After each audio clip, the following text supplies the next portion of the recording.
Chapter 4. Therefore, since Christ has suffered in the flesh, arm yourselves also with the same purpose, because the one who has suffered in the flesh has ceased from sin, so as to live the rest of the time in the flesh, no longer for human lusts, but for the will of God. For the time already past is sufficient for you to have carried out the desire of the Gentiles, having pursued a course of indecent behavior, lusts, drunkenness, carousing, drinking parties, and wanton idolatries. In all this, they are surprised that you do not run with them in the same excessive debauchery, and they slander you.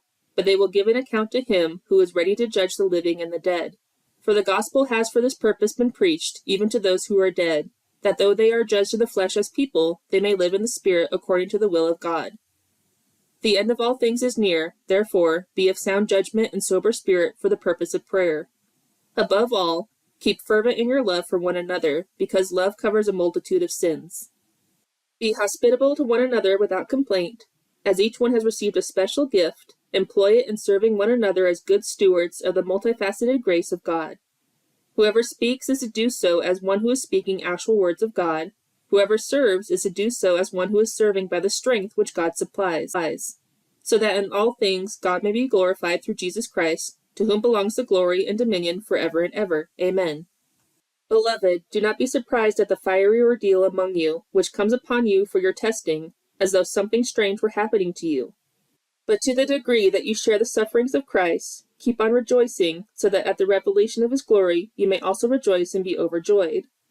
If you are insulted for the name of Christ, you are blessed, because the Spirit of glory and of God rests upon you.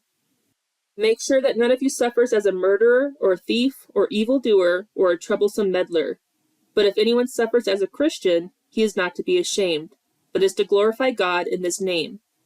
For it is time for judgment to begin with the household of God, and if it begins with us first, what will be the outcome for those who do not obey the gospel of God? And if it is with difficulty that the righteous be saved, what will become of the godless man and the sinner?